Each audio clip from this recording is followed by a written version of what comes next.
Tajuk kajian kami adalah meneliti isu kemiskinan berdasarkan teori kebergantungan dan teori pemodenan. Saya adalah Jacqueline, ahli kumpulan saya yang lain adalah Rosie, Grace, Ursula, dan Catherine. Menurut Wan Abdul Aziz et al. 2019, kemiskinan merujuk kepada fenomena kekurangan dari berbagai dimensi. Kemiskinan merupakan situasi serba kekurangan yang terjadi bukan atas kehendak dan kerelaan setiap isi rumah miskin. Kemiskinan akan mewujudkan pelbagai kesan kepada isi rumah yang dikategorikan miskin. Isu sosial seperti kekurangan aspek pendidikan, kesihatan, gejala sosial, dan tidak mempunyai peluang pekerjaan merupakan isu yang selalu dikaitkan dengan kemiskinan di Malaysia. Sementara itu, hal ini dapat dilihat dalam jadual 1 dan 2 di bawah yang menunjukkan statistik kemiskinan di Malaysia, iaitu 0.6% pada tahun 2014. Walau bagaimanapun, terdapat negeri yang mencatatkan nilai lebih tinggi daripada kadar peratusan nasional, iaitu Sabah dan wilayah Persekutuan Labuan 3.9%, Sarawak dan Kelantan 0.9%, serta Perak dan Pahang 0.7%. Kemiskinan ini juga dilihat melalui kumpulan etnik yang menunjukkan Bumiputera mempunyai peratusan kedua tertinggi, iaitu 0.8%, selepas kumpulan etnik lain-lain 0.9%. Diikuti dengan India 0.6% dan China 0.1%. Perbezaan dari segi strata menunjukkan jurang perbezaan yang ketara antara bandar dan luar bandar dengan kadar 0.3% dan 1.6% masing-masing. Objektif kajian. Secara umumnya, kajian ini dijalankan untuk mengkaji keberkesanan teori kebergantungan dan teori pemodenan terhadap kemiskinan di Malaysia. Objektif kajian yang pertama adalah untuk membincangkan tentang teori kebergantungan dan teori pemodenan. Objektif yang kedua adalah untuk membincangkan tentang keberkesanan teori ketergantungan dan teori pemodenan. Dan objektif yang ketiga adalah untuk membincangkan kelebihan dan persamaan teori ketergantungan dan teori pemodenan. Persoalan kajian. Persoalan kajian yang pertama adalah apakah teori ketergantungan dan teori pemodenan. Yang kedua adalah apakah keberkesanan teori ketergantungan dan teori pemodenan. Persoalan yang ketiga adalah apakah kelebihan dan persamaan teori ketergantungan dan teori pemodenan. Seterusnya adalah berkenaan dengan kajian literatur. Di sini, saya akan membincangkan berkenaan dengan definisi kemiskinan, faktor kemiskinan, kesan-kesan, dan juga langkah-langkah untuk mengatasi isu kemiskinan ini. Menurut kepada pengkaji-pengkaji lepas, kemiskinan adalah merujuk kepada kegagalan dalam memperoleh pendapatan yang stabil atau sesuatu keadaan kekurangan yang dihadapi oleh manusia di mana ia menyekat mereka untuk mendapatkan kehidupan yang selesa dan kehidupan yang sempurna. Antara faktor-faktor kemiskinan adalah migrasi daripada penduduk luar bandar ke bandar di mana mereka mahu mencari peluang pekerjaan. Yang kedua, penduduk luar bandar tersebut tidak mempunyai kemahiran bekerja yang memenuhi kehendak pasaran pekerjaan. Selain itu, kos sara hidup yang tidak seimbang dengan kehidupan di mana menyebabkan berlakunya kekurangan pendapatan.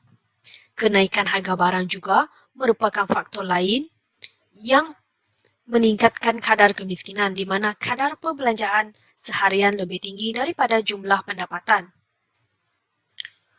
Pengambilan pekerja asing juga turut menjadi faktor peningkatan kemiskinan.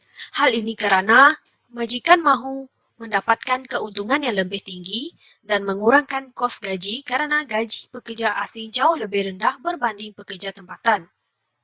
Kesan dan implikasi daripada kemiskinan ini adalah boleh menyebabkan orang mati kelaparan, kekurangan makanan, berpenyakit dan kekurangan pendidikan. Ini juga boleh menyebabkan seseorang itu terjerumus ke dalam lembah penjenayah untuk menikmati kehidupan yang mewah. Kemiskinan juga menjadi punca kepada penurunan dalam tahap pendidikan. Hal ini kerana masyarakat terpaksa mengorbankan hasrat mereka untuk menyambung pelajaran ke peringkat yang lebih tinggi akibat daripada faktor kemiskinan. Antara langkah-langkah untuk mengurangkan isu kemiskinan adalah meningkatkan tahap pendidikan penduduk, di mana ia haruslah termasuk dalam kemahiran dan akademik. Kemahiran dan akademik ini haruslah seimbang untuk membolehkan mereka mencapai tahap prestasi yang bagus untuk mendapatkan gaji yang lumayan dalam kehidupan seharian mereka. Program ataupun kursus yang berfaedah juga boleh dilaksanakan oleh pihak kerajaan atau swasta untuk mengurangkan proses pengurangan isu kemiskinan di negara kita.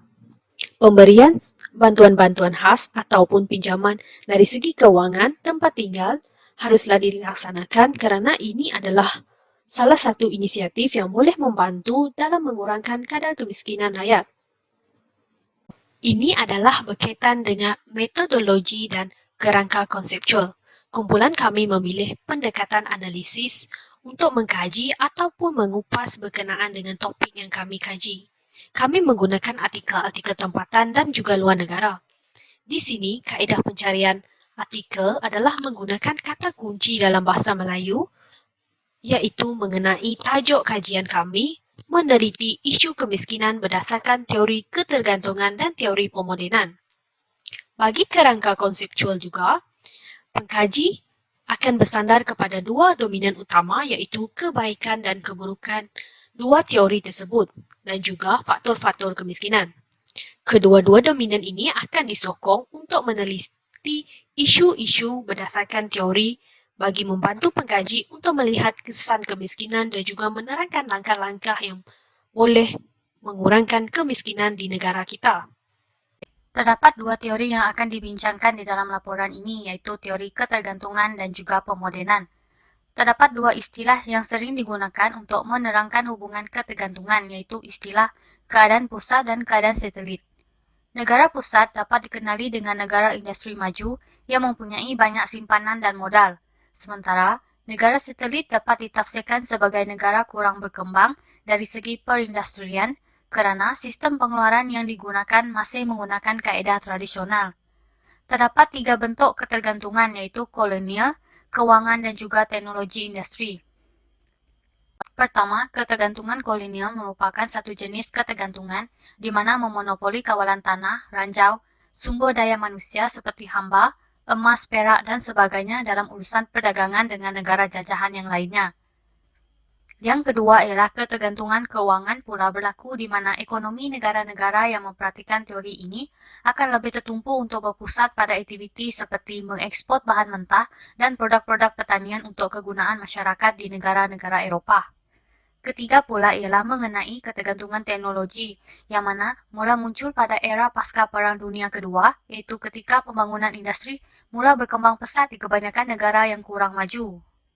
Seterusnya ialah teori pemodenan. Teori pemodenan ialah satu pendekatan untuk memahami bagaimana masyarakat tradisional atau masyarakat yang tinggal di kawasan kurang maju berubah kepada masyarakat moden. Teori ini memfokuskan kepada langkah-langkah untuk mengubah masyarakat tradisional berubah menjadi masyarakat moden melalui pembangunan struktur, politik dan juga dari segi budaya.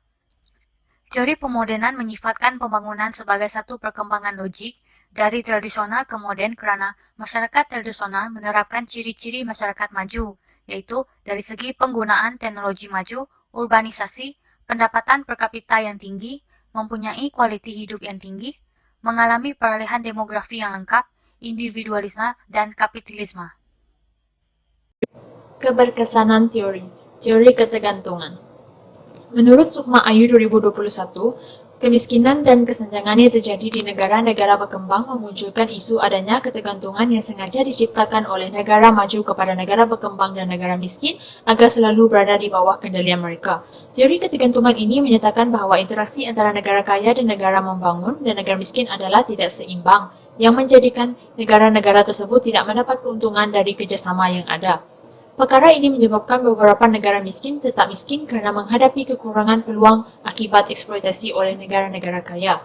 Sebagai contoh, walaupun Malaysia sudah memiliki tenaga kerja dan sumber teknologi dalam penghasilan kereta tempatan, namun Malaysia masih memerlukan beberapa sumber teknologi daripada negara luar untuk melengkapi keperluan dalam industri tersebut.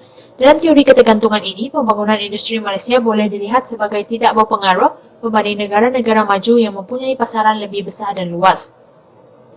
Bagi contoh luar negara pula, Indonesia boleh dilihat sebagai sebuah negara yang mempunyai banyak sumber alam, antaranya ialah minyak mentah. Dengan adanya sumber minyak yang banyak, Indonesia memerlukan bantuan negara luar untuk mengelola minyak dari segi teknologi dan keuangan. Apabila hal ini berlaku, negara luar boleh mencuri sumber daya negara Indonesia dan boleh mendatangkan kerugian kepada negara tersebut. Seterusnya, teori pemodenan. Kemiskinan di beberapa negara berlaku kerana kurangnya pemodenan. Ini kerana terdapat banyak amalan budaya yang tidak berkembang dan tidak mendorong seperti pendidikan khususnya di dalam kalangan wanita. Sesetengah negara masih mempunyai pemikiran atau budaya bahawa dari sudut pekerjaan atau pendidikan di mana wanita ini tidak diberikan pendedahan. Walhal golongan wanita juga boleh menyumbang kepada pembangunan negara. Jika dilihat dari segi teknologi, sebagai contoh penggunaan teknologi dalam pertanian. Penggunaan teknologi dalam bidang pertanian di Malaysia semakin berkembang. Namun, masih terdapat sebahagian besar petani yang masih menggunakan cara lama terutamanya di kawasan luar bandar. Dan ini menyumbang kepada perlahannya perkembangan ekonomi negara menyebabkan kemiskinan dalam negara tidak dapat dipulihkan sepenuhnya serta menyebabkan terdapat beberapa golongan yang masih hidup dalam kemiskinan. Menurut Zahir, Rozia dan Fauzi 2015, di Malaysia, petani dan penoreh getah menjadi kelompok utama yang berada di bawah paras kemiskinan. Berdasarkan dua teori yang telah dipilih, yaitu teori pemodenan dan juga teori ketergantungan, kumpulan kami dapat menyimpulkan bahwa kami memiliki perspektif yang sama dalam pemikiran mengenai kedua-dua teori tersebut. Namun, kumpulan kami lebih tertarik kepada teori pemodenan. Kumpulan kami berpendapat bahwa teori pemodenan ini akan dapat untuk membantu mengeluarkan sesebuah negara dari arus kemiskinan. Kumpulan kami juga bersetuju bahwa teori pemodenan ini akan mampu untuk memajukan negara yang sedang membangun, di mana kelompok masyarakat pinggiran akan dapat digubah menjadi masyarakat moden dan menyokong pernyataan yang mengatakan bahwa negara yang kaya ialah jalan penyelesaian yang terbaik untuk menyelesaikan isu kemiskinan yang sering berlaku. Seterusnya adalah kelebihan teori ketergantungan dan teori pemodenan. Untuk teori ketergantungan inilah yang telah menganalisis ketaksamaan yang wujud antara negara-negara miskin dan kaya. Lebih-lebih lagi, teori ini memutuskan beberapa ikatan politik dan menjelaskan sebab-sebab mengapa negara-negara kaya memanfaatkan negara-negara miskin. Teori ketergantungan ini berpengaruh dalam menjelaskan ketidaksamaan antara bangsa dari segi ekonomi.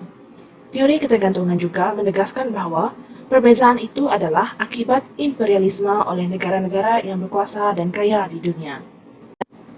Untuk teori pemodenan pula, cara pembangunan sangat berjaya dan berkembang. Cara pembangunan barat didapati sangat berjaya dan berkembang dan turut menyokong perspektif bahawa tidak ada kaedah pembangunan alternatif lain yang wujud. Inilah sebab mengapa para pendukung teori pemodenan menekankan pentingnya menjalin hubungan kerjasama antara negara-negara membangun dan negara maju agar negara-negara membangun dapat mendekati negara-negara maju. Untuk mencapai tujuan ini adalah wajib bagi negara-negara membangun untuk mengembangkan kerjasama dalam semua bidang kehidupan yang harus merangkumi hubungan budaya, sosial, ekonomi, pendidikan dan politik dengan negara-negara barat. Sebaliknya, negara-negara barat yang jauh lebih maju daripada negara-negara membangun harus menolong mereka mencapai tahap pembangunan tertinggi melalui berbagai aspek bantuan teknikal, perundingan dan pendidikan ke negara-negara dunia ketiga.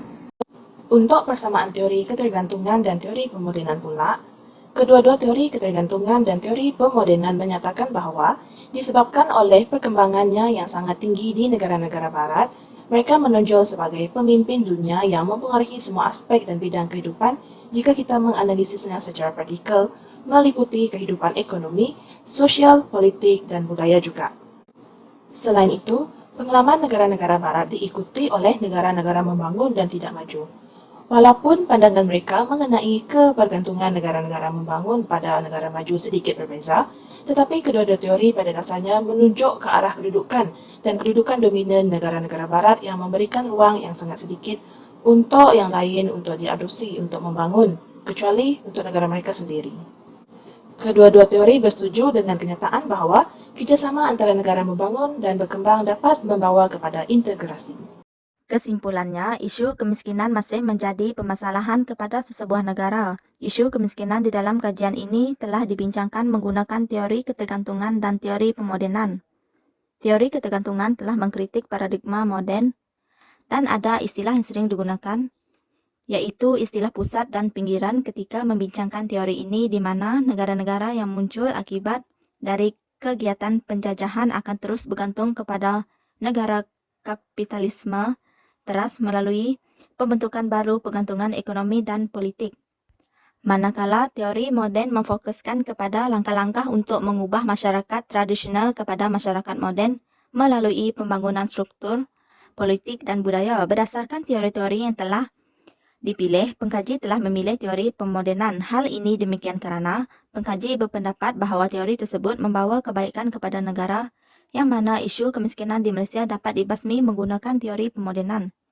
Jelaslah bahawa teori pemodenan akan mampu memberi kemajuan kepada negara yang sedang membangun, di mana penduduk di luar bandar tidak terkecuali untuk bersama-sama mendapat faedah yang sepatutnya.